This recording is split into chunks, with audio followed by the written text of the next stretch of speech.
AIDMK played a historic role in Tamil Nadu's progress. அனைத்து இந்திய அண்ணா திராவிட முன்னேற்ற கழகம் தமிழ்நாட்டினுடைய வளர்ச்சியிலே ஒரு மிகப்பெரிய பங்காற்றி இருக்கிறது என்பதை நான் மறுக்கவில்லை. But today, the AIDMK is a hollow shell. ஆனால் இன்று இருக்கின்ற அண்ணா திராவிட முன்னேற்ற கழகம் என்பது ஒரு வெற்று கூடாக மாறி போயிருக்கிறது. Look at what they have done to Manipur. மணிப்பூரில் அவர்கள் என்ன செய்தார்கள் என்று பாருங்கள். A peaceful state. மிக அமைதியான ஒரு மாநிலம். They set fire to it. Hundreds of people died. There is a civil war still carrying on in Manipur. அமைதியாக இருந்த மணிப்பூரில் தீயை பற்ற வைத்து மணிப்பூர் முழுவதும் கொழுந்து விட்டு எரிகிறது.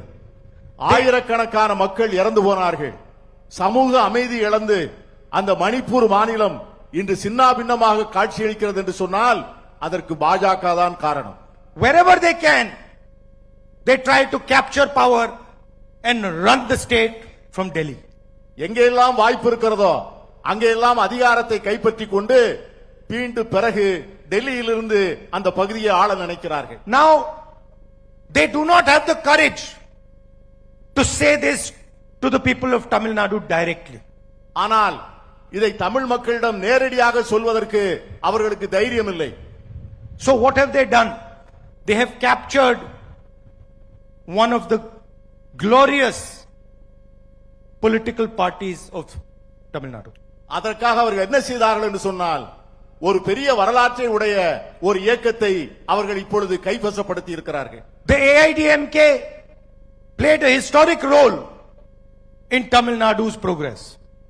அனைத்து இந்திய அண்ணா திராவிட முன்னேற்ற கழகம் தமிழ்நாட்டினுடைய வளர்ச்சியிலே ஒரு மிகப்பெரிய பங்காற்றி இருக்கிறது என்பதை நான் மறுக்கவில்லை. There were leaders in the AIDMK who truly represented the people of Tamil Nadu. அனைத்து இந்திய அண்ணா திராவிட முன்னேற்ற கழகத்திலே தமிழகத்தை உண்மையாகவே பிரதிநிதித்துவப்படுத்திய பிரதிபலித்த தலைவர்கள் இருந்தார்கள் ஒரு காலத்தில். But today the AIDMK is a hollow shell. ஆனால் இன்று இருக்கின்ற அண்ணா திராவிட முன்னேற்ற கழகம் என்பது ஒரு வெற்று கூடாக மாறி போயிருக்கிறது. It has now become the instrument of the BJP to enter Tamil Nadu. தற்போது அதிமுக பிஜேபி தமிழகத்துக்கு நுழைவதற்கான கருவியாக மாறி போயிருக்கிறது. The leadership of the AIDMK has surrendered to the BJP because of their corruption. Anna Dravida Munnetra கழகத்தினுடைய இன்றைய தலைவர்கள் ஊழலில் திளைத்த காரணத்தினால் இன்று மோடி அரசிடம் முழுமையாக சரணாகதி அடைந்திருக்கிறார்கள். And the RSS is planning, is trying to rule Tamil Nadu by proxy. RSS இயக்கம் தமிழகத்தை பினாமிகளை வைத்து ஆட்சி செய்வதற்கான முயற்சிகளை மேற்கொண்டிருக்கிறது.